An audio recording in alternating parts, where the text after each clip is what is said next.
जय Hind. Future of India पर आप सभी का स्वागत है। इस वीडियो में लोग Empower India Limited company को डिस्कस करने जा रहे हैं। Empower India Limited company में देखेंगे कंपनी के क्वार्टर 3 के नंबर आने के बाद भी कंपनी के शेयर प्राइस में कुछ खास तेजी देखने को नहीं मिल रही है। हालांकि ये आज प्री मार्केट ओपन होने जा रहा है। प्री मार्केट ओपन होने से पहले वीडियो शूट कर रहा हूँ तो 0.60% की तेजी यहाँ पे दिखा रही है, लेकिन क्या दिन भर ये तेजी सस्टेन रहेगी कि नहीं यह भी कहना थोड़ा दिक्कत वाली बात है, क्योंकि मार्केट का ट्रेंड ओवरऑल आपको पता है कि डाउन ट्रेंड है। मार्केट का तो ट्रेंड डाउन ट्रेंड है, साथ में इस कंपनी का जो शेयर के प्राइस है इसका भी ट्रेंड नेगेटिव साइड में यानी कि नीचे की साइड में है। तो कब तक नीचे की साइड में रहेगा और इस कंपनी का शेयर प्राइस कब ऊपर उठेगा ताकि जिसके भी पोर्टफोलियो में स्टॉक माइनस में चल रहा है वो पॉजिटिव में आ सके। और भी चीजें हम लोग इस वीडियो में डिस्कस करेंगे इस स्टॉक को लेकर। जैसे कोई व्यक्ति साल 2025 में इसमें इन्वेस्टमेंट करना चाहता है, क्योंकि एम पावर इंडिया लिमिटेड हम सभी जानते हैं कि लॉन्ग टर्म के लिए काफी बढ़िया स्टॉक है। आईटी से रिलेटेड कंपनी कामकाज करती है, तो एक छोटी सी ग्रोइंग कंपनी जो आईटी सेक्टर में है उसमें पैसा लगाना बनता है। तो किस लेवल पे बाई करेंगे, जिसका पहले से इन्वेस्टेड अमाउंट है वो क्या करना उनके लिए बेहतर रहेगा, क्या रणनीति अपनाने की जरूरत है, इस चीज को समझने वाले हैं हम लोग। कंपनी के काम धाम फंडामेंटल सारी चीजों को पहले से जानते हैं। थोड़ा सा शॉर्ट में मैं आगे भी आपको इसके बारे में बता दूंगा, लेकिन बहरहाल फिलहाल चलते हैं कंपनी के क्वार्टर्स के रिजल्ट पे। यहाँ पे कंपनी के क्वार्टर 3 के नंबर आए हैं, इसको डिस्कस करते हैं। क्वार्टर 3 के नंबर में उम्मीद था कि नंबर जो है क्वार्टर 1 और क्वार्टर 2 के मुकाबले बेहतर आएगा, लेकिन जो क्वार्टर 3 का नंबर आया वो उस अनुमान के मुताबिक नहीं आया। जैसे देखिए, क्वार्टर 1 में कंपनी का सेल्स हुआ था 38 करोड़ के आसपास, क्वार्टर 2 में हुआ 45 करोड़ के आसपास, यहाँ तक ठीक था। लेकिन क्वार्टर 3 में आ गया 23 करोड़ 72 लाख, यानी कि क्वार्टर 1 और क्वार्टर 2 दोनों के मुकाबले इस क्वार्टर में सेल्स कम हुआ। अब जाहिर सी बात है, सेल्स कम हुआ तो कंपनी के पास जो प्रॉफिट होगा वो भी कम होगा, क्योंकि प्रॉफिट तो एक तो ऑलरेडी जो नेट प्रॉफिट हम देखते हैं टैक्स वैक्स देने के बाद की आमदनी होती है। तो टैक्स वैक्स देने के बाद देखेंगे तो ओवरऑल कंपनी के पास 1 करोड़ 5 लाख के आसपास ही प्रॉफिट हुआ, जबकि क्वार्टर 1 और क्वार्टर 2 में देखेंगे तो कंपनी को 2 करोड़ के आसपास प्रॉफिट हुआ था, यानी कि लगभग आधा हो गया प्रॉफिट कंपनी का क्वार्टर 3 के रिजल्ट में। तो जाहिर सी बात है कि ये एक प्रकार से कहीं ना कहीं निगेटिव माहौल बना रहा है। अब माहौल पहले से ही देखेंगे तो मार्केट का निगेटिव था, उसमें क्वार्टर 3 के नंबर अच्छे नहीं आए, तो नंबर अच्छे नहीं आए तो इसमें बिकवाली और भी ज़्यादा तेज हो गई। ये सब शॉर्ट टर्म के लिए जो लोग होते हैं वही सेल करते हैं, हालांकि जिनका विजन लॉन्ग टर्म के लिए है, जो लोग लॉन्ग टर्म के लिए इसमें इन्वेस्ट करके बैठे हैं वो अपने शेयर्स नहीं बेच रहे हैं। जो लोग शॉर्ट टर्म के लिए इसमें पैसा लगाए हैं या जो लोग स्विंग ट्रेडिंग करने के हिसाब से पैसा लगाए हैं वो इसमें से निकल रहे हैं। अब बिकवाली तेज होने की वजह से इसमें क्या हुआ, शेयर के प्राइस में और जिसका ट्रेंड है वो डाउन हो गया। और दूसरी बात यहाँ पे देखेंगे जब बैलेंस शीट में, तो क्योंकि नंबर्स अच्छे नहीं आए हैं तो उसके बदले जो कंपनी का डेप्ट है यहाँ पे बढ़ते हुए दिखा है।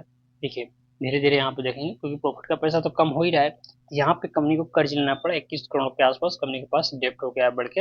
हालांकि 21 करोड़ का कर्ज कोई बहुत बड़ी रकम नहीं है इस स्टॉक के लिए, क्योंकि इसके पास फ्री कैश फ्लो देखेंगे तो 188 करोड़ के आसपास है। लेकिन फिर भी क्योंकि अभी तक कंपनी के पास कोई डेप्ट नहीं था, लेकिन अब डेप्ट यहाँ पे बढ़ते हुए दिखा है, तो ये भी लोगों को लिए एक प्रकार से साइकोलॉजिकल हिसाब से समझे तो ये निगेटिव माहौल बना रहा है। और मार्केट को निगेटिविटी बिल्कुल पसंद नहीं है, पॉजिटिविटी आएगी तभी इस कंपनी का शेयर प्राइस या मार्केट का प्राइस ऊपर जाएगा।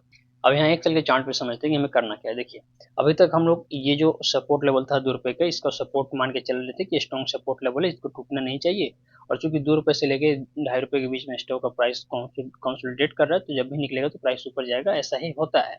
लेकिन यहाँ पे जो क्वार्टर 3 के नंबर आए इसने माहौल नेगेटिव बनाया और प्राइस इस सपोर्ट को ब्रेक करके नीचे आ गया। तो अब करना क्या है कि यहाँ पे देखेंगे 5 साल के चार्ट पे कि इसके बाद इसका सपोर्ट कहाँ पे है। तो इसके बाद इसका सपोर्ट 1.5 रुपए के आसपास देखने को मिल रहा है, यानी कि ये जो प्राइस नीचे आ रहा है ये और नीचे आ सकता है, 1.5 रुपए तक आ सकता है। 1.5 रुपए तक आने के बाद हमें देखना होगा ये प्राइस कर क्या रहा है। हालांकि मेरा उम्मीद है कि 1.5 रुपए तक आने के बाद यहीं पे समय बिताएगा और समय बिता के प्राइस धीरे धीरे फिर से इस रेंज में, यानी कि 2 रुपए से जो 2.5 रुपए के बीच का रेंज है इस रेंज में आ जाएगा। 1.5 रुपए के नीचे नहीं जाएगा, आप इतना यकीन मानिए। तो जिसके पास भी पहले से इसमें होल्डिंग्स है वो घबराने की जरूरत नहीं है। अभी तक आपने बेचा नहीं तो बेचिए मत, क्योंकि लॉन्ग टर्म के लिए स्टॉक काफी बढ़िया है। अगर समय देंगे तो आपको इसमें 1 रुपए का भी लॉस नहीं होगा। अब आप वेट कीजिए इस कंपनी के शेयर के प्राइस को 1.5 रुपए तक आने के लिए, 1.5 रुपए तक आने दीजिए। उसके बाद यहाँ पे जैसे मैंने बताया कि समय बिता के फिर प्राइस ऊपर निकलेगा और 1.5 रुपए तक जैसे आ जाएगा समय बिता के धीरे धीरे 2 से 2.5 रुपए के बीच में आएगा। यहाँ तक आ गया तो समझिए कि आप सेफ हैं, और फिर इसके बाद जब यहाँ ब्रेकआउट करेगा तो बड़ी तेजी से स्टॉक में देखने को मिलेगी। सामान्यतः ऐसा ही होता है और ऐसा ही होगा, तो आपको इसमें वेट करना है।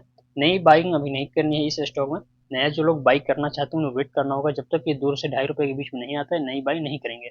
नीचे जाने दीजिए, जितना नीचे जाता है हालांकि ₹1.5 के नीचे जाने के चांसेज नहीं रहेंगे। एवरेजिंग करना भी है तो 2 से ₹2.5 के बीच में आ जाएगा, उसके बाद सोचेंगे अभी फिलहाल कुछ नहीं करना है, जिसके पास है वेट करेगा, नहीं है तो ड्यू बाई अभी इस स्टॉक में नहीं कर रहा है।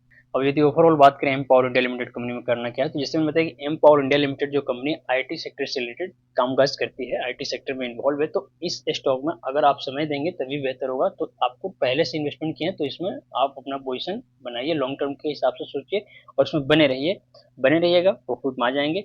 हड़बड़ा के बेचने की जरूरत नहीं है, नई बाइंग नहीं करनी है। बाकी ओवरऑल कंपनी के फंडामेंटल्स, कंपनी के जो वर्क हैं, ये सब चीज़ ठीक है। थोड़ा सा इसमें क्वार्टर्स के नंबर तो हर 3 वहाँ पे आते रहते हैं, तो अप डाउन होते रहते हैं, इसको लेकर घबराना नहीं है। बहरहाल इस वीडियो में फिलहाल इतना ही। मन में कोई सवाल है कमेंट में जरूर पूछें, इंस्टाग्राम पर भी जुड़कर बातें कर सकते हैं। मिलते हैं अगली वीडियो में, तब तक के लिए जय हिंद।